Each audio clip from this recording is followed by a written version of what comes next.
Great. Well, I'll mention up front that it's being recorded and will be uploaded by lunchtime tomorrow. So that's great. Quite a few of our members, actually northern ones, just too far from to come. You know, that actually are really pleased with going to be. They want the slides, they want the FAQs. Did you mention in your introduction as well any questions we're going to be capturing in order to contribute to our FAQs as well? Yeah. One thing Laura keeps telling me is I must repeat the question of the chair before pick up on the microphone. So one thing I've got to make sure I do. Discipline myself.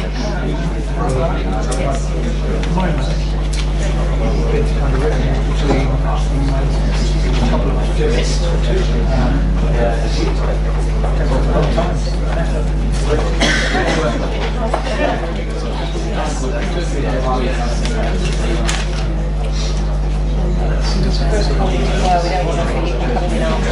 How many more? One or two, so.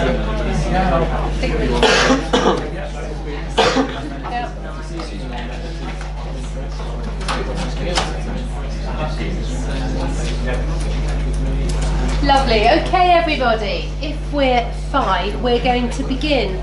Thank you so much for choosing to spend the next couple of hours with us. For those of you who don't know me, I'm Kirsty McHugh. I'm Chief Executive of the Employment Related Services Association, and we're the membership body for providers of employability services in the widest sense. I know quite a few of you in the room, but quite a lot of new faces as well, which is great from my perspective. We do a lot of work with government commissioners around the country, really to try and help you get the best out of the money which is available so you can deliver the best possible services. So delighted to be partnering with Rocket Science, obviously with the Government Qualities Office, and indeed with SQW here for today's event. In terms of format, it's all going to be really straightforward.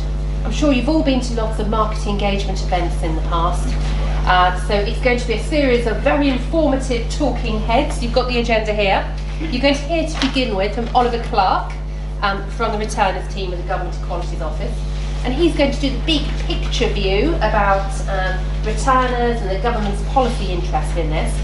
He's then going to talk specifically about the returners fund, the bit of money we're all so excited about. And then Helen, Rocket Science, leading on the administration of the fund. She's going to talk through the actual process of applications. And then we're also going to hear from Peter from SQW, who's going to talk about monitoring and evaluation requirements. I see my job today really as being twofold. First of all, to make sure that you get the information that you need. I don't want anybody leaving this room thinking, oh, I don't know about this, or I'm uncertain about that, or this bit is confusing. So there is an onus on you to put up your hands and ask the questions. Because I can guarantee you, if you are thinking, I'm not certain about this, there'll be other people in the room with exactly the same query in their mind. The second job, I think, is to make sure you get out on time. All right, so 3:45, we are going to be done, so we are going to keep that on time, don't worry about that. Today's event is being recorded, so the one thing I have to remember as chair, that when we get to the question session, I'm going to repeat the question up front for the tape recording element of it, to make sure it's all picked up on the audio. So don't think I've just got a bit bonkers while I'm doing that. There is a method in my madness. But we are going to make it as iterative as possible, and then everything is going to be uploaded. The audio recording, video as well, the audio element definitely uploaded tomorrow morning by lunchtime, so that's going to be okay. And then we're also taking a note of all the questions, and Rocket Science are adding those to the question log, which will be publicly available. Okay? So if you miss anything now, there will be the opportunity to ask questions afterwards, and also to go back and look at the slides and listen to and watch the recording today. Is that all okay? Fine. There's no sort of housekeeping element, but there is tea and coffee if you want it. All fine? Slides will be available tomorrow. Slides will be available tomorrow as well. Everything uploaded there. Okay, is that fine? All right, then without further ado, then I'm going to hand over to Oliver, who's going to do the big picture discussion element of this. Thanks, Kirsty. Just moving myself on. So, yeah, like Kirsty has said, I'm Ollie Clark. I'm from the Government Equalities Office. I've led the development of the fund from its inception to where we are now, so hopefully I'll be able to answer all of your questions, because I've been there at every stage. As Kirsty said, I'm going to give you a bit of background to the policy, where we're coming from, a bit more information on the Government Equalities Office, and a bit more information on the team and what we're doing across the different portfolio. So, to start with the Government Equalities Office, for those who don't know, we're responsible for gender policy, LGBT policy, the broader equalities legislative framework, which is a bit complex and I tend to steer clear from, and then we also are involved with our EU and international commitments, and also sponsorship of the Equalities and Human Rights Commission. So where I come in is in the policy unit, and that's where the the gender equality policy unit, and that's where the returners team fits in, essentially. So being the Government Equalities Office and being focused on gender, we're not going to be able to go throughout the day without talking about the gender pay gap. It's going to come up a lot, hopefully. So we tend to think about the gender pay gap as being broken down in these 5 key sections, and I'll come on to why this is relevant to the fund as we go through. But it's important to know that the 5 key sections are education, occupational and industrial segregation. So we know that women tend to work both in jobs and industries that are lower paid and lower skilled. There's a big chunk that we put down as unobserved, which is a complex one. We think there could be kind of an interplay here between discrimination, restrained choices or unrestrained choices. And then as well, labour market participation. So we know that women tend to leave to look after a home and family more than men. So that's one of the other factors. So the reason why I'm talking about this is because we think returner programmes as an action could be a key way of addressing essentially all of these points. So you'll know that we've introduced gender pay gap reporting requirements, so which is why organisations like the BBC, etc., are having to publish their gender pay gaps. And so as part of that from the Government Equalities Office, we're also trying to develop some of the actions that employers can take to help close their gender pay gaps, and so returner programmes we think could be one of them. So the way that fits in, obviously, with occupational and industrial segregation through returner programmes, if we can increase access to some of the industries that previously women haven't had equal access to, then that's excellent, and we think returner programmes could do that through a variety of different ways. The unobserved factor, so returner programmes for us aren't about saying that you should be getting back into work as soon as possible after you've finished looking after children or whatever it may be. It's about saying that you should have the freedom of choice to return as soon as you want. So, we're not trying to encourage people to get back, we just want the freedom of choice to be there, and we want to make sure it's unrestrained. So that's where we fit in terms of unobserved. And then lastly, on the labour market participation, obviously if you've left the labour market for a long period of time, so for every year that somebody's out of the labour market, well, a woman's out of the labour market, they tend to have a wage penalty of about 2%. That's what the Institute for Fiscal Studies shows.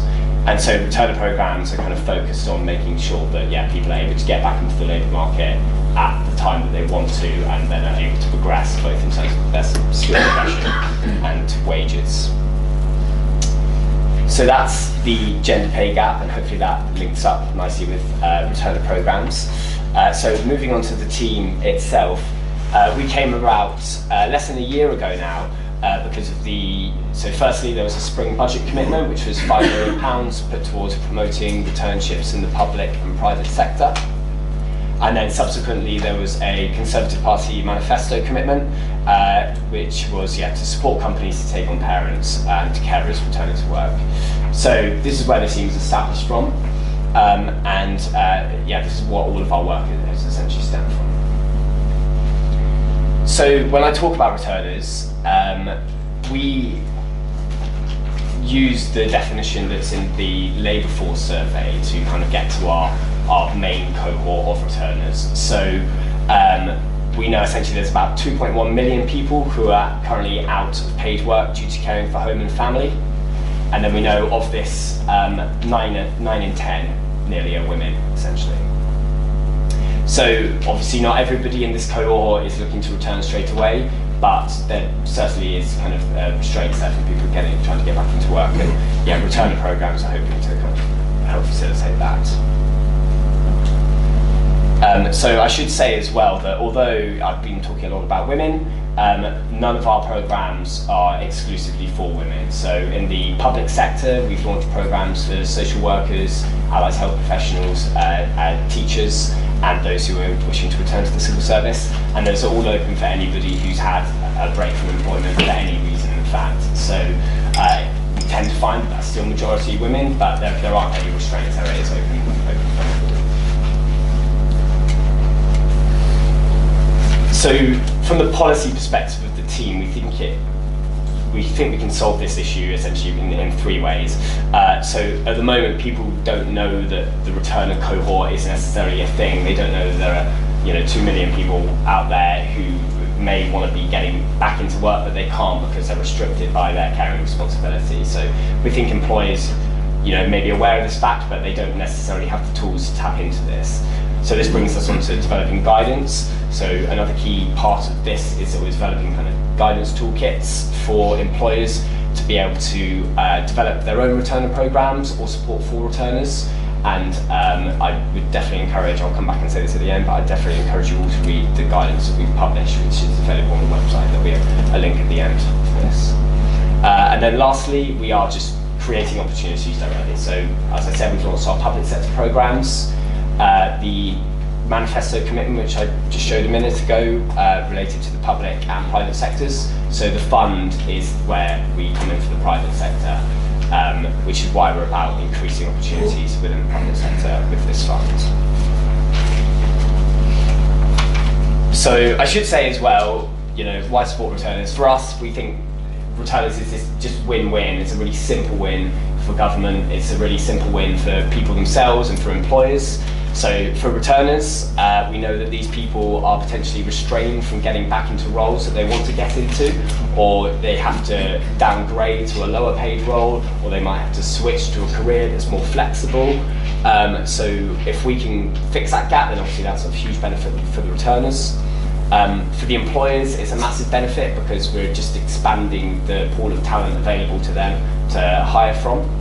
And then there's also just broader benefits to the economy, as we like to say. So obviously if we're expanding the talent pool, if we're making sure that people are getting back into jobs at the right level and then are progressing at the rate at which is appropriate for their skills and experience, then that's obviously a huge thing and goes some ways to supporting the productivity agenda that is currently fairly popular. So I'll pause there at the kind of cusp of moving on to the fund itself. And does anybody have any questions on the policy itself and where we come from? Obviously we've got a bigger FAQ at the end, but if anyone has any specific questions at this point. No, they seem fine. Great, fine. So yeah, why the fund? So again, we want to directly create these opportunities ourselves. That's what we've got funding for. We recognise the market is relatively in its infancy, so when it comes to actual distinct returner programs, there was around, I can't remember the figure exactly, but about 70 or 80 or so established. The vast majority of those in London, the vast majority of those for high-paid professional women, and so there's just a huge, there's a whole rest of society there that we need to kind of address and offer these return programs to, and we're hoping the funding can, help the market to do that essentially. Lastly, so we want to be able to just evaluate and understand the different interventions. So a lot of employers do offer returner programs, certainly in London, but none of it really has been evaluated and we don't really know what works necessarily.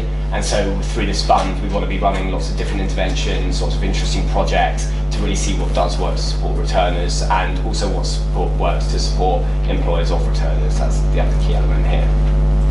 And then obviously everything that we find out through the fund and through the evaluation is going to input into the guidance that we're developing for employers and the guidance for returners themselves as we move forward through the programme. And then, of course, there's this increasing awareness element, and through the fund and the projects from the fund, we're hoping it's really, high profile, big success stories going throughout, and that we're able to just increase a bit of publicity there for the returner cohort itself, and to make sure that employers are accessing this talent pool. So I'm essentially going to walk through what is set out in the prospectus, and if you haven't read that already, I definitely encourage you to read it, because it just sets out everything. But I'm going to walk through it now and hopefully just give a bit more flavour and character to where it's coming from, so it's not just kind of words on a piece of paper. So starting from the top, we've got 1.5 million available in grants. And that's to run projects aimed at returners that create opportunities in the private sector. And you'll see the industries there relate to, you'll be able to see in the slide pack, the gender pay gap column that we had earlier brings out these certain industries that have issues. And so the industries that we picked relate to that column and how we can help reduce the gender pay gap there. We also want projects that can't otherwise be established by the market. So we're conscious that we're saying this funding is for the private sector. That doesn't mean that the funding is available for big private sector firms to be able to set up their own returner programs. It's about really generating some rich evidence and data about what works to support returners, rather than just kind of a very simple straight up returner program being set up by an employer that could have done it themselves. So we're trying to address some specific barriers for returners. The public sector programs, a fairly large cohort, fairly sort of set professions. We want projects from this to be perhaps more niche, more difficult policy problems. So it could be an intersection between returners and who are also BME, or returners who are in SMEs, or returners, spread across the rural regions where you don't necessarily have a sort of core administrative hub to support these people. So that's where kind of the talk about SMEs, etc., comes from, is trying to generate that richness of evidence. And lastly, we're just trying to increase our understanding of how best to support returners and to support employers, of course, as well. I should touch on as well the self-sustainability and the initial funding period. I imagine there'll be quite a lot of questions as to what this actually means. So the purpose of the programme is to provide a bit of impetus into the market to start setting up these support programs, projects. We want this to be sort of a bit of a proof of concept that we can go out to employers and say, look, these projects work, we can get people in, they're cost effective, you can set it up, you can do it yourself, you might need support from a particular organisation, whatever it may be, but we don't want projects that will rely on government funding throughout, so this is an initial kind of setup period, impetus funding if you like. So just to sort of burrow down onto those specifics, so like I said, outside of London, that's because the majority of returner programmes so far have been offered in London, so that's a very simple reason there. Again, non-graduate returners, the vast majority of high-flying professionals, and the Prime Minister has been very clear that the whole programme should extend throughout all levels of skill and pay, so that's where we're coming from. People with the following protected characteristics, so we all know that there are employment difficulties for people from these protected characteristics, and so the fund is there to help address that as well. Obviously there are intersecting difficulties that people from these protected characteristics face. And then returners who have been out of paid employment for 10 years or more, so it's obvious to say that if you've been out for 10 years or more, things have moved on a lot more than if you've been out for 2 or 3 years. So where it could be easy to set up a programme for people who've been out for maybe 2 years, because maybe that's just about making sure that they're connected to the right employers that can offer flexible working. It's much more difficult for those who may have been out for 10, 15, 20, 25 years, because obviously they're coming back to an employment arena that is entirely changed, and so there could be a lot more support that's needed there through organisations such as yourselves. And then lastly, creating employment opportunities in SMEs. So this is an HR practice that is established in lots of kind of big banks and accountancy firms, where they have a big core administrative framework to be able to run this sort of thing, and they have the administration there to be able to do it. In SMEs, obviously, you might not necessarily have that sort of HR support available, and so we want to think about maybe there's gathering a whole load of SMEs in a particular area to offer a single cohort returner program. It's that sort of thing, how we can kind of centralise that administrative support through a project from this fund.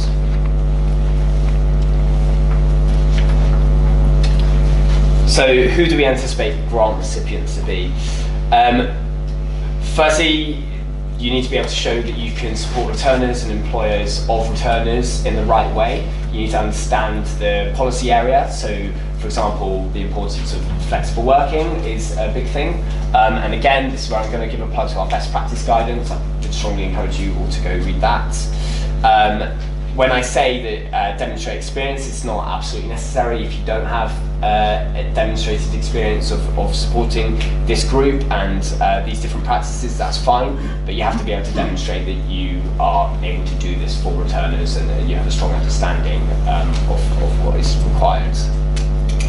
We welcome bids in consortia, so I've set out quite a few different difficult characteristics, so across SMEs, protected characteristics, etc. And so we're conscious that maybe an organisation who specialises in BME recruitment needs to pair up with an organisation who specialises in supporting returners themselves.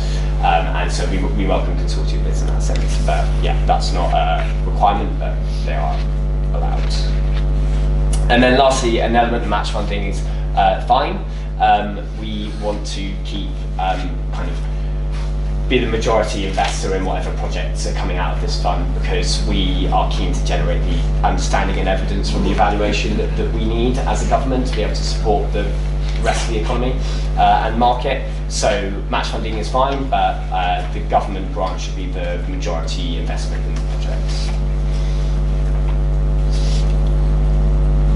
And so what would success look like for me?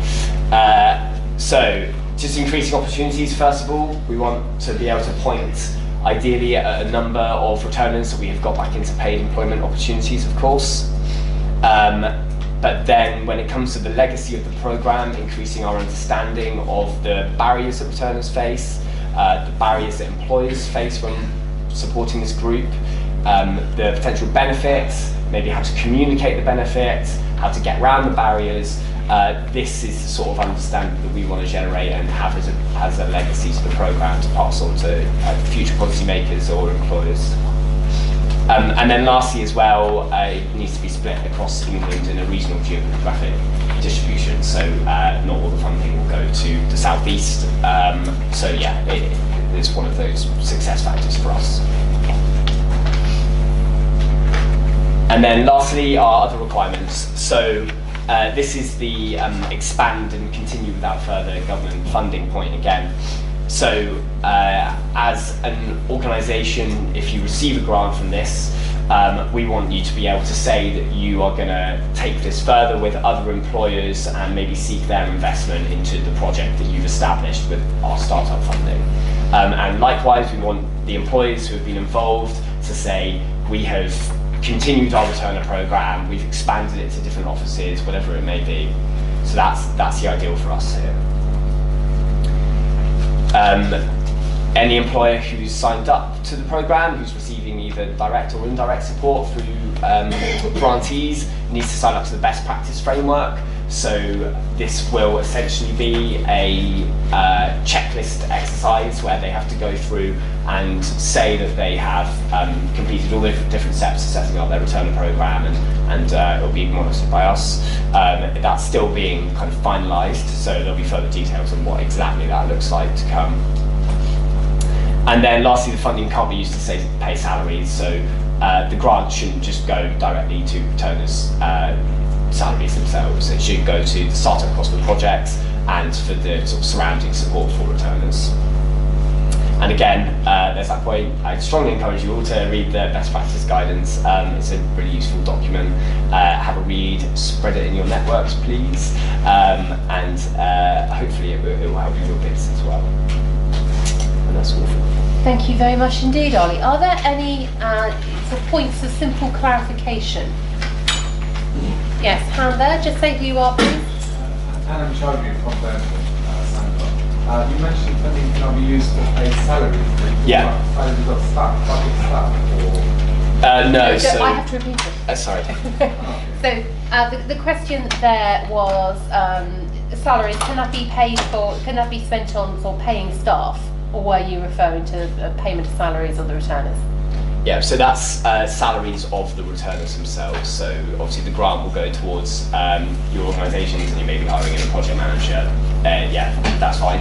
It's the actual salaries of the returners themselves who are going into employment. So essentially this is, if a private sector company, if you facilitated a returner to seek employment in a private sector company, then we won't be paying their salary, the employer should pay their salary. Yeah. Lady at the back. How many projects can you put in? How many projects can you put in? Can you just say who you are? Oh, sorry, Stephanie Dillon from UCB. Lovely. So we are happy for you to submit as many projects as you like, essentially, but we would strongly encourage you to focus on what you think is going to work, and have kind of a clear set out. So we will notice if anybody's kind of submitted multiple projects to test out what we are looking for, so we will notice that. So if you do submit multiple projects, then they should be distinct enough, and there should be good enough reason as to why you submitted them as separate projects. Any others? It's like being within the one submission, can you identify 4 or 5 different projects, or do you want it all brought into one plan? Yeah. So within one submission, can you identify 4 or 5, say, sort of different projects, or do they have to be different? Helen, I'm going to turn to you. The way the portal works. Yeah, so it would be through one application form that you would be able to do, but were you thinking to have completely separate projects within the one umbrella? Well, our business has different revenue streams that all come onto returner programs. Right. So training is totally different to run the returner program. But each has potential to grow from client basis. I think because training could be a separate budget line, which is a part of the returners program, you could approach it like that. In my view, it could be, as long as it's a returner program that you're looking to run, there's different elements and different costs involved with that. If other projects contribute to that, I would see that absolutely fine being in the same application form. Any other clarification questions? Gentleman at the front. Peter Grant from Hampshire. A quick question about the match funding. Yeah.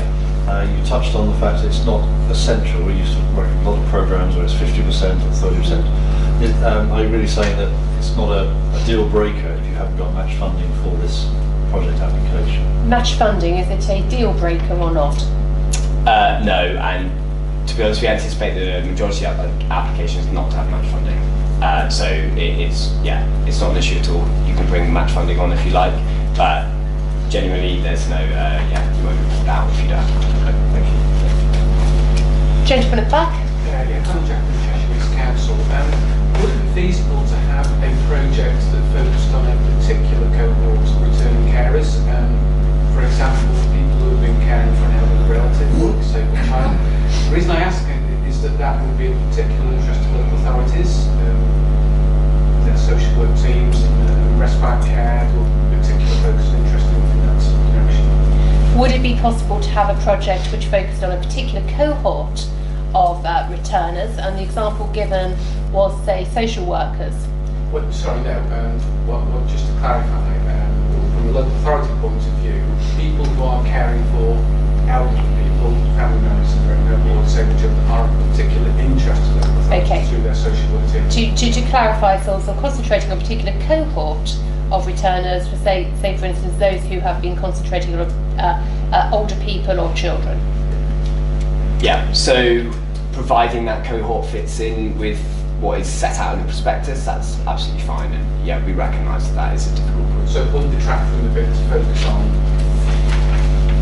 certain particular cohorts? No, I wouldn't say so. No. As long as it fits within the sort of requirements that's set out in the prospectus. Yeah. And I'd just like to add, as long as you know the community and how to actually target and get those people engaged with the project, that would actually be a positive, I would say.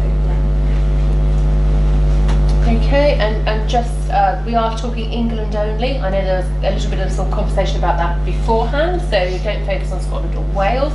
And another point which was raised with me is returners into paid employment and not self-employment. Yes, that's the case. Yes. Yeah. Fine. All right, so handing over then to you, Helen. Yes. Sure. I'm just assistant there. Yeah, no problem. I just wanted to firstly pop up the key elements of the fund, many of which Ollie has just gone through, but in numbers, again, we're looking at the 1.5 million as a budget.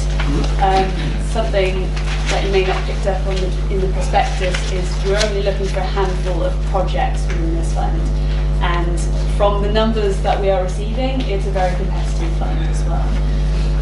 So we're only looking for up to 18 projects, and that's over the course of both rounds that are being planned. Bids cannot exceed £300,000, so the Government Qualities Office is expecting most of the successful projects to be within £50,000 to £100,000 in cost. Sorry, £150,000. Sorry, just say that again. Most bids between 50 and 100,000. Sorry, 150,000. Okay, between 50 and 150,000.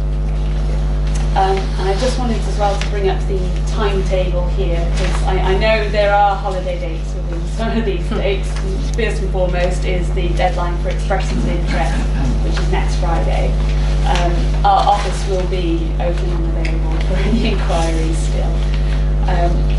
So that's the first date, which is coming up as the 30th of March. Applications will then be notified of the outcome of their expression of interest in the week commencing the 9th of April. We hope that to be as early in the week as possible, but things are leading on, it may be a bit later that week. And then as soon as that outcome is notified, we will then invite those that we want to invite to a full application to start beginning their full application. And you will have quite a long period compared to the expression of interest window anyway, in order to develop your bid. We would expect people to be building partnerships with employers and engaging employers during this period as well, which is part of the reason why that length is a lot longer than the expression of interest phase. So the applicants to the full application stage will be notified of their outcome on the week commencing 25th of June. And the delivery period begins from the 1st of August. So I expect the gap between those two dates there, the June to August, will be taken up with the grant agreement, the legal involvement with that, but also negotiation of any conditions, and furthermore it will be lining up from your end. You'll be able to start lining up and setting up the project involved with that before going to returners and trying to market to returners there. Do we have to plan for delivery to start on the 1st of August? Not delivery with the returner programs, but you should be planning your own delivery as an organisation. So we will go through some of the questions around round 1, round 2 later on, but just to run through the round 2 dates, the deadline for submissions of the expression of interest is 16th of August. And the expression of interest phase is staying open from now until then, apart from maybe a brief closure on the day after the deadline date, just in order to clear the process from our database and restart it again. The applicants should be notified of the outcome of the expression of interest for that round in early September. And again, it'll be open for applications that same week. The deadline for returning full applications in October, and applicants notified of outcome, we're hoping to get ministerial sign-off before the Christmas break. project delivery we anticipate will be January time, but that may slip just because of Christmas involved with that. Okay, and I just wanted to briefly run through the application portal, which I imagine, because you're at this event, most of you are registered with already, but just in case any of you aren't, if I first go to the home page. So this is what you're faced with when you follow the link which is included in the prospectus. So this is the landing page. It may look slightly different to this because this is one which is already signed up, already registered. But I just wanted to draw your attention to this box, which is where you log in and register if you haven't registered already. Our contact details here, so email address is returnersfund@rocketsciencelab.co.uk, and all the contact information is on here. And we've got a direct number as well for the team within Rocket Science who are dealing with the Returners Fund. The link to the prospectus is also listed on the bottom right hand corner there. Okay, if you can move on to the next slide there.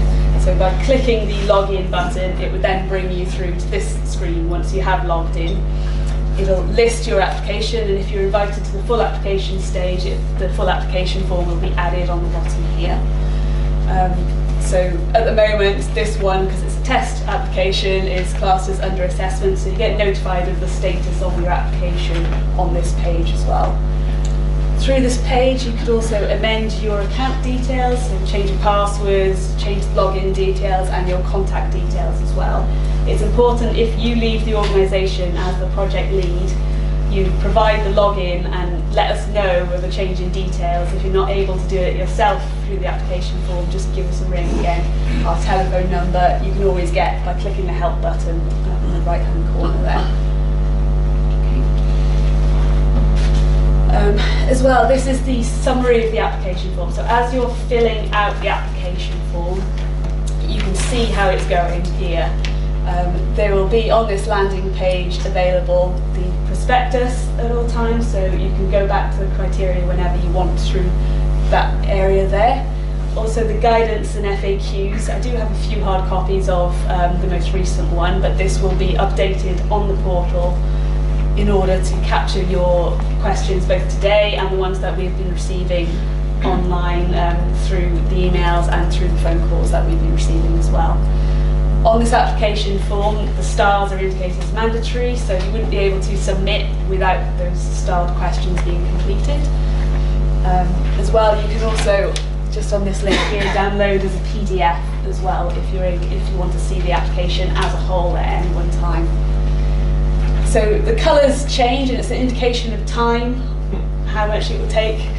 I imagine most of this timing was accounted for as if you would be filling out applications regularly, so hopefully there's quite a few lift and shift elements there. I'm amused you think someone could write 450 words in 15 minutes.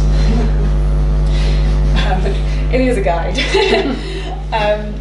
So it'll change as you complete the sections, they will change to green, so it'll show as complete, and you can edit each page by just clicking the edit button there.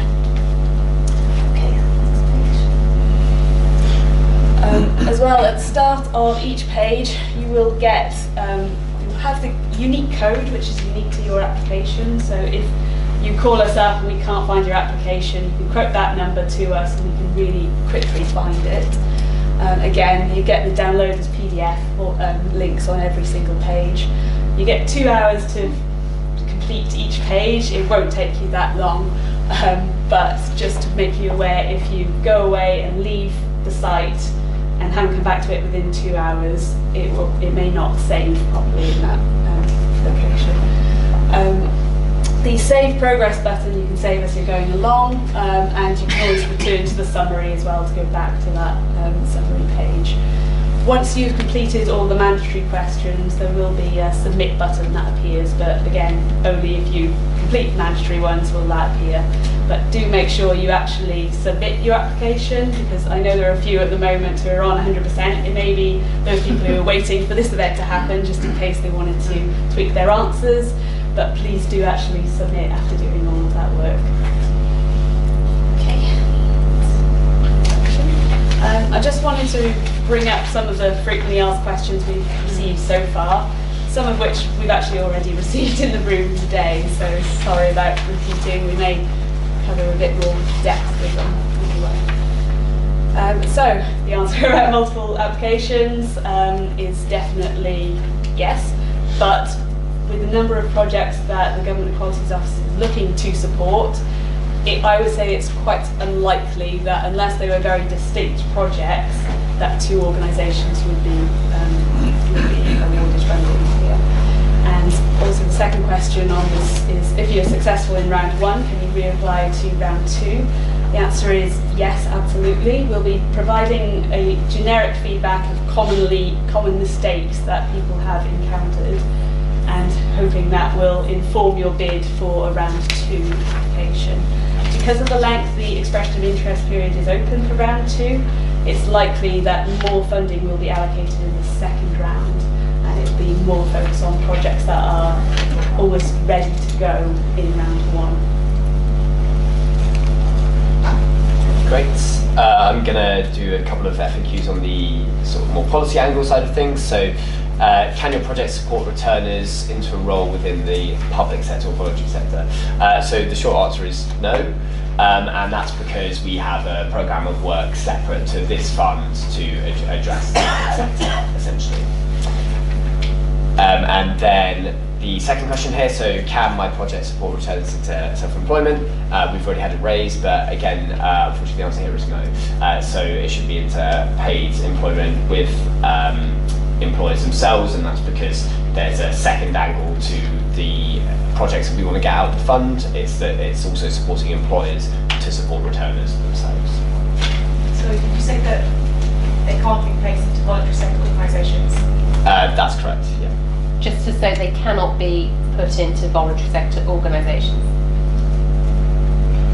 Hi, is there any limit to the type of job that they go into? So 0-hour contracts, part-time contracts, full-time contracts, minimum hours? Are there any limitations to that? I think that's picked up. So we want people to go back into paid employment opportunities. Most returner programs don't straight up offer permanent employment opportunities, so they might function as a sort of 6-month contract. Obviously, projects that don't have employment opportunities that are supportive of the returner won't be looked on necessarily favourably. So there would potentially be issues with maybe 0-hour contracts and returners, but maybe not. So there are no restrictions essentially, but we just need to be reassured that the returners are being put into employment, going to employment opportunities that are facilitative and are at the right level for them.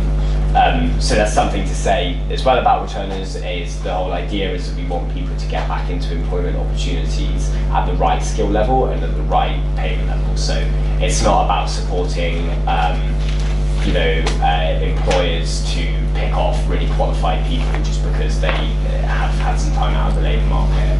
We want people to be getting back into the right opportunities for them. Ollie, do you want to push on through the slides and then we'll come back to questions? Sorry, just a strong question about the first point there. There are many returners who take the opportunity when they return to work of also taking a career change as well for positive reasons. And on that basis, certainly from the program point of view, there are lots of jobs where there is demand, care assistants, social workers, nurses in the health sector. What's the rationale behind this particular policy line that it can't be in the public sector? Because I thought that would have been a beneficial thing if it was well targeted. So a question about why the public sector is excluded from this. Yeah. So it's really just a matter of where the funding is going in this section. So we have invested in the public sector already, so we have programs for social workers and allied health professionals, and we're expanding those with local authorities too. So it's really just that this fund is answering a different policy objective, but we've separately invested an equal amount of money into what you're mentioning there. And is that into the voluntary sector as well? So we haven't specifically addressed the voluntary sector at this stage, no. So that's maybe something we can pick up from a policy perspective. Let's push through with the presentation, because some of your questions might already be in here. I know we've covered most of these ones already, but it's about match funding, and as mentioned already, match funding, it's not a requirement of the fund. It's welcomed if you do have match funding in place, but it doesn't have to be cash match funding that you're reporting on within the application. It can be in-kind match funding that you're reporting on. Will it improve your chances if you have match funding? Will it improve your chances if you have match funding? The Government Equalities Office is looking for value for money as one of the elements that they are looking at. The scoring is fully outlined in the prospectus document. So value for money is one of the things. So if match funding brings you more value for money, I think it would be beneficial to your bid, but it's not a requirement, and it won't be a definitely can't receive funding if you don't have it in place.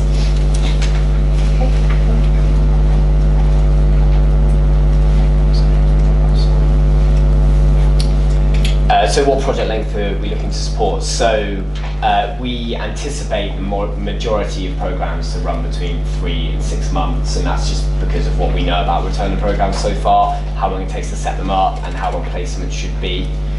So you would have seen that grants are available for projects that run for up to a year. We do think this is the upper bound, essentially, and so we're anticipating the majority to be 3 to 6 months. That's not to say that you'll be ruled out if it's over this period, if you can make a strong enough case for the reason why it is, essentially. And so we've touched on this already, but which geographic areas do we anticipate to cover? So the funding's only available in England. When it was announced at the budget, it went through the usual Barnett formula calculations to the devolved administrations. So this is only available in England. And again, you would have seen that preference outside of London. But besides that, it's England. Yeah. And we touched on this earlier as well, but will you consider applications from partnerships and consortia? Yes, we will. Just in terms of partnerships and consortia, do you think that might be an advantage? Sometimes commissioners see partnerships as riskier. Yeah, so absolutely it can be seen as riskier. If you can demonstrate that the risk is mitigated, then obviously that's absolutely fine. I don't think you have to be in consortia by any means, you just have to demonstrate the requirements, and maybe the consortia brings you up to be able to support returners in SMEs. So yeah, it's not a requirement in either direction. Yeah. Okay. And the final question I highlighted is quite a common one I've been receiving is you're asking about the having at least 3 months operating costs held in reserve, and is this for the applicant organisation or as a whole only for that project? The reason why the Government Equalities Office is asking this is that they want financially secure organisations to be the ones applying, where it's going to rule out a lot of smaller organisations as a result of this, but because the payment is in arrears, the GEO really need to be secure that the organisation will be around at the end, and particularly because there's the sustainability element which is stronger in this programme than a lot of other grant programmes that are around, then sustainability will be a key factor, and the financially sustainable organisation is a definite feature in that. That's why there is the requirement around reserves, but it's for the applicant organisation rather than specific for the project. The project should be new, so there's not really anything to go off the operating costs. Okay, shall we pause and take a few more questions then, and then we'll come to you and to SQW. So, hand at the back I saw first. Can I ask about a 3 to 6 month programmes? So potentially you could have a small cohort that you help get into work, and that might take up to 3 months, but then you might have another that take it. So within your year's programme, you might have 2 or 3 cohorts at different times, or are you saying 3 to 6 months to do everything? So could you have sort of several different cohorts going through at different times within one programme, or do they have to all go through at the same time, essentially? You can have different cohorts going through at the same time. Well, it could be a year's worth of funding, but you have different things which maximum 3 to 6 months in each cohort. Yeah, that's correct. Okay, so it's not the funding. Yeah, got it. Yeah. Okay, hand here. Will it value for money, how many clients are you looking to for us to engage and support in return for £150,000? So how many clients are you looking for us to engage and support for £150,000? I like that question. Yeah, straight to the point. How do we win the bid?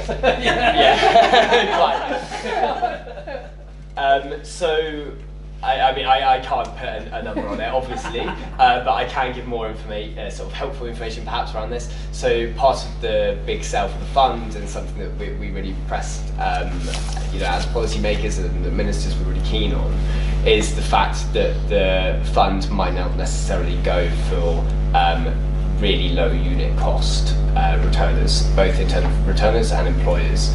And so that's because we are really valuing the evidence that's generated. So we're not just looking for the cheapest programs that put returners into jobs, we're looking for the richness of evidence there as well.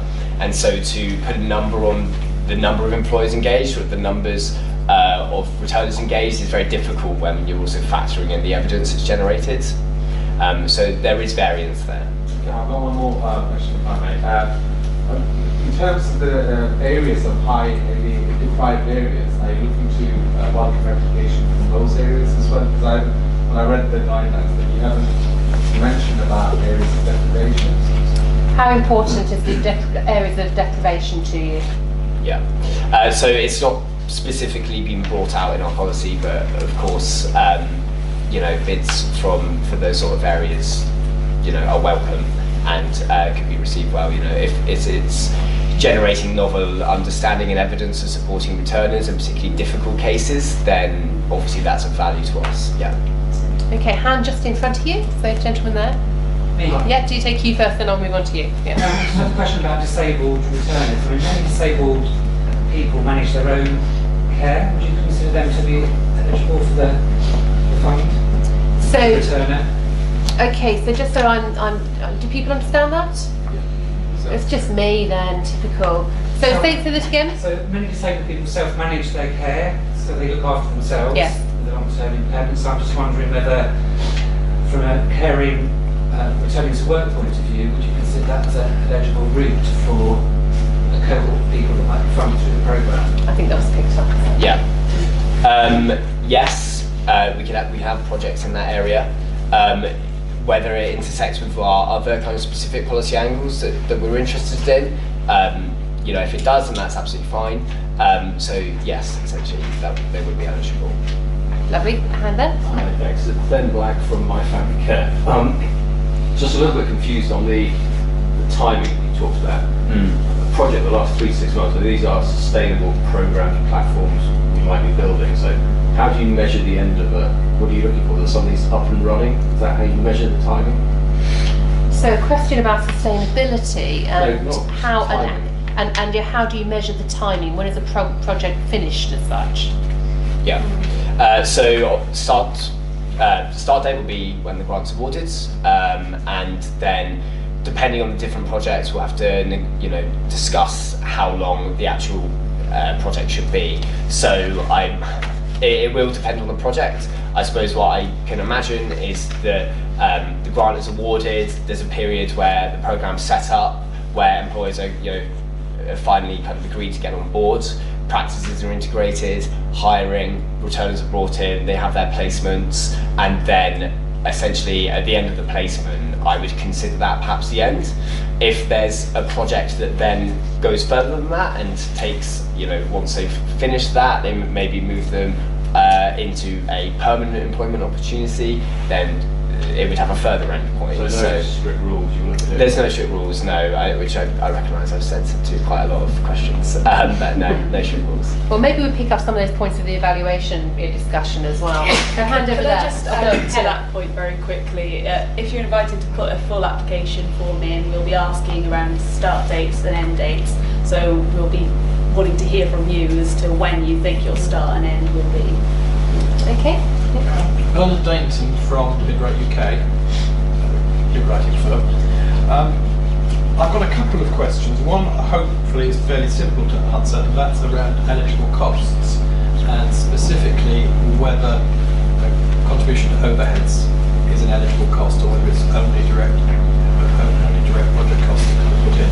So eligible costs and overhead costs question. So it will be the usual kind of requirements with grants. So if it's a cost related to setting up the project, then it will be taken in with the grant. Yeah. So it won't be we won't facilitate overhead costs for something that's not related to the project. So essentially, Or for instance, if I organise, can this project make a contribution to the cost of the managing director right. or the cost of the building? As long as it's reasonable management costs, I'm sorry we haven't discussed Yeah. this beforehand, but as long as it's reasonable management costs, which is you can account directly included within the project, then I would say that would be Yeah. absolutely fine. So lady behind. Hi, Kramer from Junior B. Ollie, you were talking about placements rather than jobs. I was wondering whether, in terms of criteria, when Helen came to look at it, whether there was a bit more favour or kind of you look more favourably on jobs which were permanent rather than just placements in your evaluation. So yeah, I should do really, shouldn't I? So this is about sort of placements versus jobs and what was sort of seen most favourably. Yeah. Again, I'll probably bring us back to the generating evidence point there. We want to understand what works with returner programs and facilitating returners back into work, and we want to be able to pass that on to employers themselves. So if it's generating rich evidence of how employers can get returners back into permanent opportunities, and that's fine. But yeah, there's no favourable aspects there. Yeah. Okay. Other hands. So, yep. Yeah, my second question, can you tell me a bit more about this aspect of creating jobs, and specifically what's in it for the employer? Because it feels like you're asking the employer to make a vacancy for no particular business reason and not get a salary for it, and why would they want to do that? Sure. So firstly, with returner programs, and this will come through in the best practice guidance, any positions that are offered should be meaningful positions. They shouldn't just be created, for the sake of it. They should be meaningful, paid employment opportunities that are meeting a business need. So we're not asking employers to set up a vacancy for no reason there. Does that answer? But as providers, we need to be going and working with employers and persuading them that they should, because you talk about creating a vacancy, not filling an already existing vacancy. So we talk about, no, yeah, I understand where you're coming from. So we're talking about creating opportunities for returners, and maybe that's that we are telling employers that they can access returners as a way of filling the talent gaps that they already have within their organisation. So we're not asking employers to create new vacancies for returners. We're saying to them that there's this extra pool of talent available for you to hire from. Or it could be, I suppose, working with the employer to sort of reshape the opportunity for a returner to fill. There's a hand over here I saw. Yes, to the back. Just go back to the numbers. I haven't looked at the portal yet, so I'm not quite sure what all the questions are on the expression of interest form. Does it actually ask how many numbers you'll be working with? Yes, yeah. So if you're invited to a full application, it will expand on that to staff proportions in different target groups. It's But about yeah, numbers just an of people. overall number at the moment. Yeah. Okay, hand there. I noticed on the front of the portal it said that you would be able to see who else is applying. I'm assuming you can actually see into people's applications. So on the portal, can you see who else is applying? I think that may be a factor of, it was a screenshot of my account. So it was just showing that I can see who's applying, just so I can show But you it is a confidential application. It's completely confidential. It's a confidential application, yes. Others. It's just occurred to me, would it be possible to make the full application form available beforehand, because it might well be quite useful in terms of planning our proposal to know what we're going to be asked in the second stage. But I think part of that it's not yet available. So we are working on that at the moment. I'm hoping to be working with the GEO in order to get it finalised as soon as possible, but I don't think it will be before the deadline of 30th of March, unfortunately. Hand at the back. Yeah, do you mind just going down to the geographical area expecting projects to come up, please? So what's the geographical area expected? So that's really an expectation for the fund as a whole programme and for what I see as success. So that's that we want projects across England. So it doesn't mean that your project has to deliver across England. It means that the fund has to support a variety of different projects in a variety of different locations across England. So for instance, be a sub-regional level, it could be smaller than say North West or South East. Yeah, absolutely. Yes. Yeah. I had a question, just looking at round 1 and round 2. So we have applicants notified of outcome week commencing the 25th of June, and then we've got the deadline for submission for round 2 on the 16th of August. I'm thinking it would be useful for those people who might be looking at a round 2 application to know who's been successful in round 1, just in terms of what cold spots might be or what might already be covered. How soon will we know who has got through after the 25th of June? So it'll be when the notification, I can't quite remember the exact date. Applicants notified of outcome on the 25th of June, but we don't have, I think, a date there in terms of any public announcement. Okay. Yeah, we should factor that in. I imagine the GEO will want to publicly announce this on their website, if nowhere else. Yeah, so I won't be able to set a date on it now. I imagine that we'll want to make it an announcement, admittedly, and so that day will have to come. But it's certainly that it would be beneficial, absolutely, for people in round 2. So it's something that we can try and make sure. Yeah, I think we should try and get that out as soon as possible to help round 2. Absolutely. Ministers might want to hang around and do things at an opportune time, which might not help applicants. That's potentially the case. One for you to manage. Yes. Yeah. Exactly. Okay. I'll be on it. I think just to add to that as well, part of Rocket Science's job will be looking at those cold spots and then seeing how we can use our marketing to target those cold spots for the next round. Yeah, absolutely. And there could be cold spots geographically or in terms of sectors or types of returner, I suppose. Yes. It could be cold in different ways. Hand in the middle there. Hi, Laura from Mobile Centre. You mentioned earlier that you're targeting particularly employment sectors, so retail or tech was mentioned. Is that an exclusive list, or we consider focus on other sectors? It's a list of focus of sectors exclusive. That's not an exclusive list, so those requirements are what we're very much interested in. So that's not an exclusive list, but I would say that relating to the gender angle, you think about what industries you offer from that perspective. Yeah, and hand next door. You mentioned that you then preference to project outside of London. Of the 15, how many do you expect to be from London? How many do you expect to be from London? So I don't have any expectations with that. Admittedly, we haven't put any numbers on it. What I would say that any projects delivered in London have to clearly show that they're generating evidence in at least one of the other sort of areas that we're interested in. So it's a more stringent requirement if you are delivering in London. If I could just add to that one as well, I think it would have to demonstrate that it's not currently being delivered in London. So I would say research what is currently being delivered there and make sure you do not duplicate that, because I'm aware there's so many SMEs within the outer boroughs of London. It's a very different employment area there. And here? I worked for Gingerbread. In terms of the kind of delivery costs for running the return and support programs, would you cover childcare costs for any sort of training received from returners in order to get them ready to return? I work for a single parent charity, that's why I'm asking. Will you cover childcare costs in terms of the journey to work? Yeah. It's an interesting one, and childcare is the crux of the issue essentially a lot of the time. We recognise that. To be honest, I would probably have to go away and then think about it and discuss it and get back to you if that's okay. Great, yeah. Thank you. Sure. Yeah. What's the best way to follow up that conversation? If you take my card here, just make sure you drop me an email. Yeah, that's great.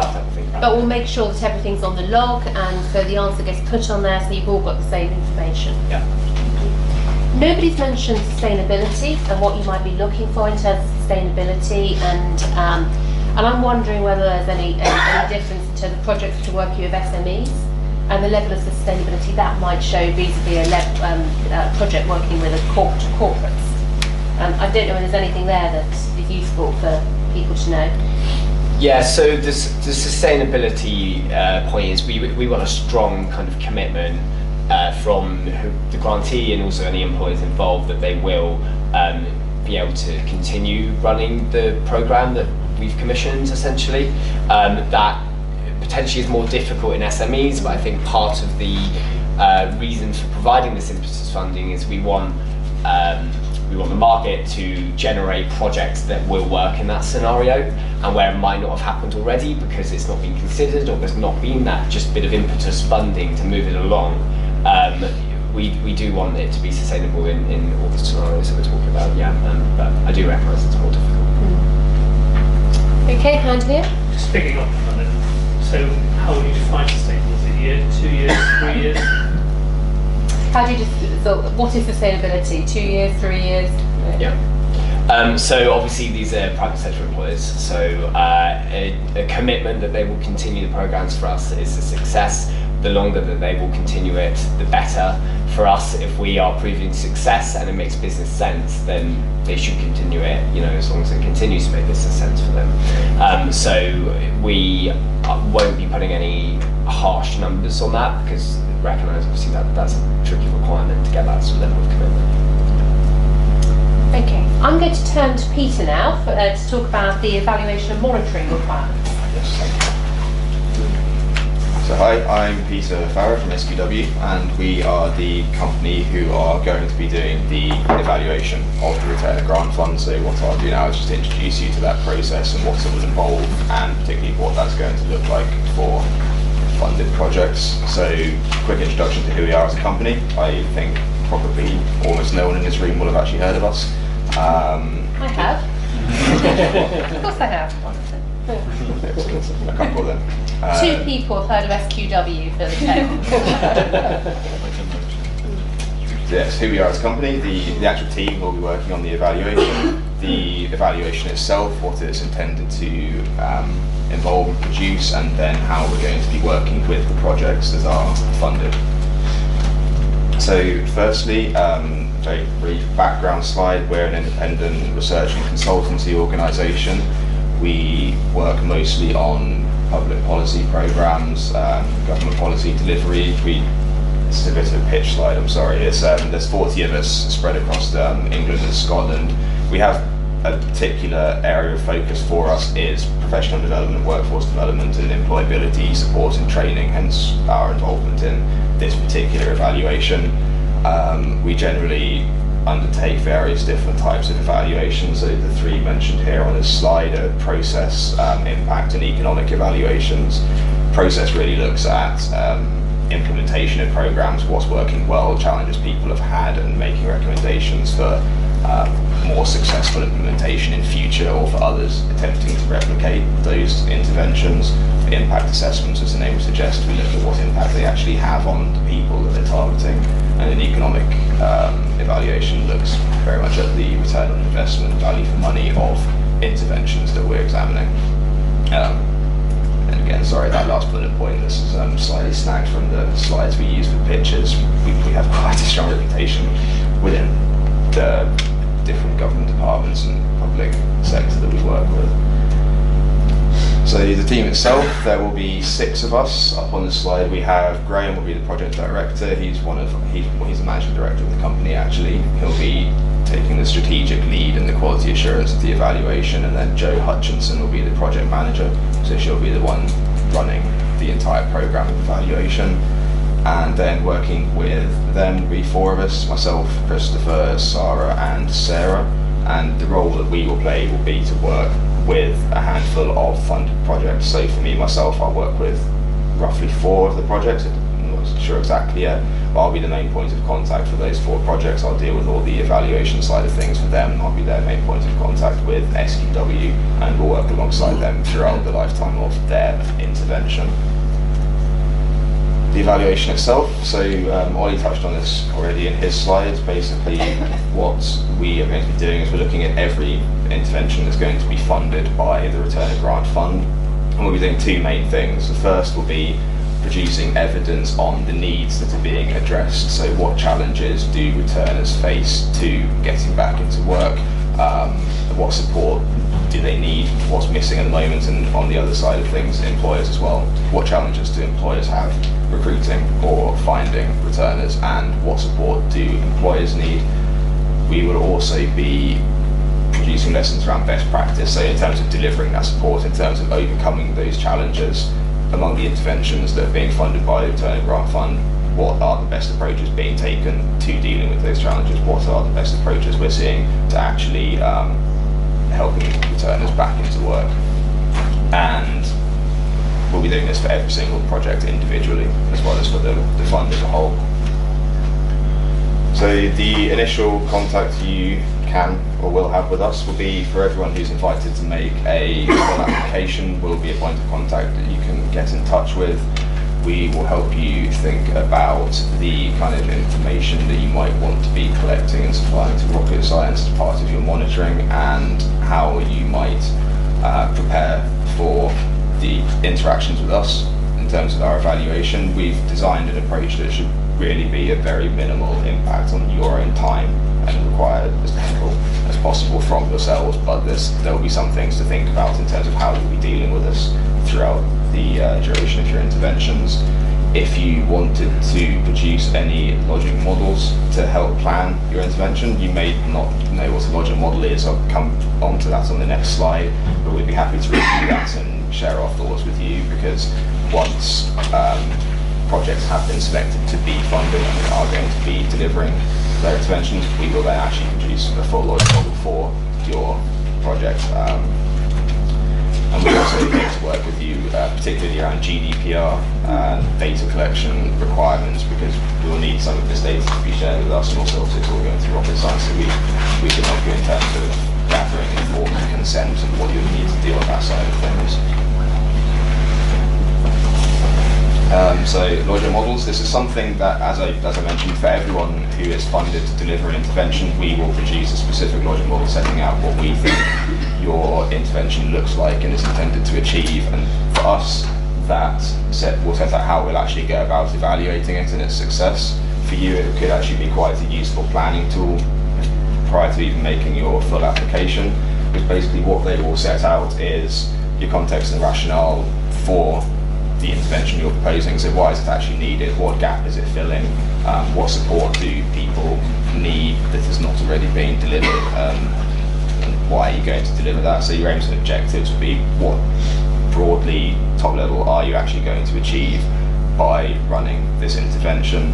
And it's then about thinking through step by step your inputs, exactly what money are you going to need, match funding you may have secured, what level of staff input and people's time is going to need to go into your intervention, what activities are you going to run, so how are you going to publicise it, where and how are you going to engage people, and how many times are you going to do that, exactly how much effort are you going to invest into actually setting this up and running it, which will then lead to your outputs, exactly how many people are you anticipating you will actually engage, bring onto the programme, how many returners are you expecting to put back into what sort of employment or what sort of training, and then what outcomes will that lead to in the medium term, whose knowledge is being developed, what barriers within employers in terms of their recruitment processes or their knowledge of the returner labour pool are you helping to develop, or in terms of returners themselves, what sort of employment outcomes or what sort of skills and knowledge are you building for those returners, which will ultimately lead to your longer term outcomes, which are, that ties back to your broader strategic aims, exactly why are you delivering this intervention, and ultimately, strategically, what will you achieve. As I said, it's something that for you it may help you to think about how you're actually going about designing your intervention and writing your assessment. For us, it's going to be our tool for evaluating it, and it's going to set out exactly what sort of things we're going to want to measure and what kind of data we're going to want to collect, which in terms of data, that will come from data submissions that you make to Rocket Science. But it's something that might be helpful to think about, and if you did want to have a go at producing one for your assessment, we'll be happy to review it and let you know what we think. So yes, in terms of how our involvement with funded projects will look. As I said, we're trying to make it as minimum impact on you as possible. We don't want to be getting in your way while you're trying to deliver your projects. In terms of management information, so data on exactly who it is you're engaging, their characteristics, the training you might be putting them through, the support that you're delivering, the employers you're engaging, these are things that we expect you'll be submitting to Rocket Science anyway for your quarterly monitoring, and they will then be able to supply to us. So we can only think about that at the application stage. I'm anticipating we might not need to be contacting you directly ourselves about that throughout the evaluation unless there are any issues. Beyond that, we're going to be doing some qualitative work with what we want to do is with the employers that you engage and the returners that you engage. So depending on how big the project you're planning is, we'll take slightly different approaches. So for example, in terms of getting feedback from businesses on what they think of your intervention or what their experiences of being part of it have been, if there are fewer than 10 employers that you're engaging, we will look to make contact with them by phone at the start and at the end of the intervention for telephone interviews. We'd want to contact all of them. We possibly wouldn't need to actually interview all of them. Not all of them might agree to talk to us, but we just want to interview a selection of them over the phone to get their feedback on what their thoughts and their involvement have been. If it's a bigger project, by which I mean 10 or more employers, then at the start and end of your intervention we'd like to distribute a really short e-survey to them and also then interview a small selection over the phone. Your involvement in that would purely be, we'd like your help just making that introduction. So we don't just approach them cold and say, hi, we're SQW, we're evaluating this project. You could just introduce us and say, these are the people we're working with on the evaluation, do you mind speaking to them? We could provide you with introductory emails and so on that you can just forward on. It's really just a case of helping us make that contact. It's something that's possibly worth making them aware that we'll be wanting to do at the outset of the project, so they're not surprised by it, so that they are expecting to do this and are more willing to talk to us. Same for the returners as well. If you're working with up to 10 people, we'll just be looking to speak to them over the phone at the start and end of the intervention. If you're working with 10 or more, it would be a short e-survey and we'd look to interview a small number over the phone. Again, it's really just, we'd like your help making introductions, helping put us in contact with them and giving us their contact details. We will also be looking to do a case study at some point during the lifetime of your project, so that would involve one of us coming out. So for example, the projects I'm working with, I'll just come out for a day, spend some time with you, speak to people who are involved in actually delivering support, speak to a couple of the returners if we could get them on site as well, and that would be a one-off really. Benefits for you as well, we're going to produce individual reports on each intervention, so a relatively brief summary of what's been done, what's working well, what lessons we think we're seeing from your project in particular, and that's something we'll share with you, so there is something in the evaluation for yourselves as well, a chance to actually learn from what you've done and what you see as the evaluators as potential things that could be improved on or potential evidence of your success in delivering support. That's really it from me. Okay, thank you very much indeed, and a very welcome offer of support, I have to say. So really do think about sort of doing the dry run with SQW up front, because you may as well, you've got nothing to lose. We do have another opportunity for questions before we finish. So do think what you want to get out of this before you leave the meeting room. So hand there. So my name is Chris, I work for a health and wellbeing organisation. The way we fit in, I think, with this is we work a lot of unpaid carers. So especially when they're trying to return to work, we'd be looking to maybe support around their health and how they would self-manage, especially long-term conditions, maybe with disability and so forth. In terms of how we would measure success, we probably pair with another organisation to do this. But we probably ask that around questionnaires, how prepared they are to make a change, how confident they feel in making that sort of transition. Would that be a way of measuring success in that respect, rather than just actually interacting with the employers, rather than saying, I think there's a job at the end of this? It's about having that journey and just measuring that pathway a little bit closer. Yeah. So are there other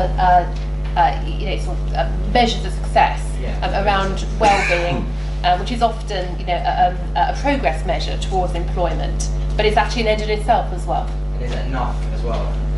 Yeah, is that satisfactory? Yeah, absolutely. So in terms of how we would measure success, yeah, it's not just about number of jobs created. The initial interviews that we would have at the start of the project, we would actually, one thing we would like to talk about would be what other outcomes would you be hoping to achieve from your project, and if you already have an idea of what those might be and are looking to collect data on those. For example, you mentioned survey questionnaire forms. That's something that would be really useful to have and for us to use in our evaluation. So absolutely, it's not just about one or two small hard metrics. There are other wider, softer outcomes. Yeah, helpful. Helpful. Question at the front. Yes, about the public sector placements and employment opportunities. We've been doing a lot of work with universities on the south coast, and I've suddenly twigged, of course, that they are public sector. So I'm guessing that although they're major employers in their own right, that criteria would be wrong for this particular programme. That's one avenue we would want to pursue. Am I right in that? So universities is a more awkward one than sort of public sector bodies that we are working with in our other kind of programme of work. So I would say universities could be included for a project from this, particularly as we know that academia has a big problem with gender pay gap, etc. So I would say that could be a project with universities at risk. If there are similar questions about when is the private sector, do get them in, because I can imagine that will come through. Yeah. Yep, Pam then? In terms of when we do the application itself, so all the evaluation monitoring will be left to you, my directors, and all can we ask for some friendly to our son about the evaluation? No, my understanding is that we are the evaluators, so you aren't expected. Yeah. So the question was, can you ask for money to do self-evaluation, but actually SQW is going to do the evaluation. Yes. I've got one more, sorry. When we do the expression of interest application, we noticed that there's no word limitations. Is that correct? There is for most of the questions, yeah. It's not meant to be in depth as much at this stage. There'll be longer word limits for the full applications. Just clarification. A private care home presumably wouldn't be eligible as an employer, but a care home run directly by a council would be. Okay, so the question is, a private care home would be eligible, but a care home run by the council wouldn't be? Question mark? I would say that's probably the case. Yeah. Any others?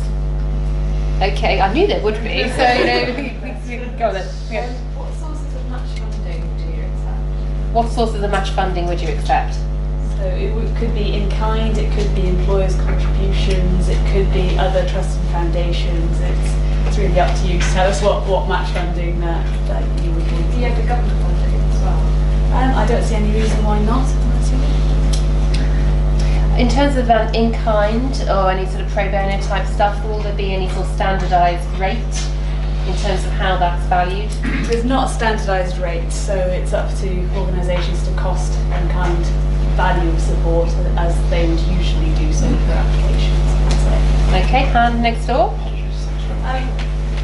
You were saying it'd be good to sort of look at areas that haven't done before, so specific examples of sort of where you haven't got this rich data you're hoping to gather. Is there a good place to see sort of like what data you already have and what the gaps are? Yeah, how do we get the information on cold spots? Yeah. So the prospectus, I would say, sets out what we're interested in, and everything in there is informed by the data we have. I will get back to you on what it is that we can put out there and what we have public. So which may be of more use, but I would follow the guidance in the prospectus because they've been developed from our workings internally. Gentleman there. Just to return to that question of match funding, should we include the salary that's going to be paid by the employer as match, or should we specifically exclude that from the application? So the salary for the turners, yes.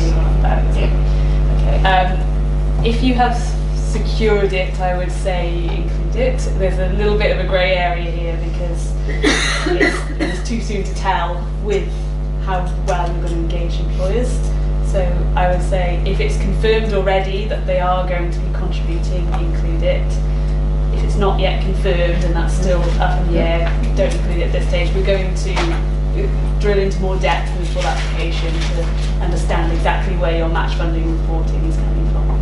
Yeah. So I suppose just to add, with the expectation being that the employers pay the salaries, if you are bringing opportunities in your bid, then so long as they're paying the salaries, then that's that. And I wouldn't want to drive up projects that are working with super high paid people essentially, just because that won't feed it basically. Anybody else? One slide. Go on. So, Yeah. what percentage of the clients would you like to see come back into employment? What percentage of the clients would you like to see going back into employment? Yeah. Oh, good. Yeah. So we haven't defined it, and the reason is because we're about kind of generating this evidence, but also making sure that the employers are integrating those practices within their organisations, and so those are kind of success factors for us. I maybe hand over to Peter. Do you know what's the follow-up plan with returners In terms of in how long will we track for? Is that going to be project dependent, presumably? off the top of my head, I think we're tracking for the lifetime of the intervention, through to the end of the fund. So I think once you've stopped delivering, it would be up to you to say this is where we think we're going to still be delivering support, still achieving things. I think it'll be during the lifetime of your delivery. Yeah, basically. Okay. Yes. After the period of time that you said allocation, say for example there is an unforeseen problem, do you do extension of the time period at all for that sort of mitigating circumstance, or is it no 12 months up, that's it, done? And if so, any sort of grant time to spend because of these circumstances, are they given straight back? So what happens to any underspend? Yeah, of course you have to deliver completely within 12 months, but is there anything that they can push it a bit further? Especially if you're doing round 1 and round 2, say for example you're in round 1, can you push it over a little bit? Yeah. Can you roll forward any underspend? Yeah. So the lifetime of this entire programme is running until March 2020. Obviously there's the evaluation to consider in that and all of the other elements, which is why the project delivery stage was a lot earlier than that finishing. But there is some few months to maybe, if you encounter problems, just extend a bit, but it would be a case-by-case basis, which is being judged on. All right, all finished? Okay, well I'm going to sort of just turn to the panel very, very quickly and just any sort of closing words of wisdom you want to impart before this beautiful group go off and get busy typing, etc. So I'm going to start with you, Ollie. Read the prospectus and read the best practice guidance. Yeah. Good. Helen? So adding to that, just also read the questions on the application form. Don't answer what you hope it's asking rather than what's actually there. And if you do have any questions as to what we mean by questions, do bring us up. We are on the end of the phone. Lovely. And Peter? I think likewise during your application in particular, feel free to contact us. We'll welcome the chance to work with you on your monitoring, your evaluation plan. Lovely, well there we are. If you do have any additional questions, if you sort of leave this room, wander down the road, just say, that's what I needed to ask. Don't worry, you can submit the questions at any point, and to reiterate, we are putting the slides and the recording of this on the website. Is that on the portal? That's where that's it will going. be on your website first, Yeah, and then there'll be a link to absolutely, so you can access them either. But do just have a look at that, and the FAQs, the question log will be updated all the way through. All right? Okay, everyone happy? Give a round of applause there for our speakers. And we're 12 minutes early, which I think is a success. All right, thanks everyone. Yeah, that's great. Yeah, it was always okay, didn't it? Yeah. Good range of questions, interactive, so, that's fine.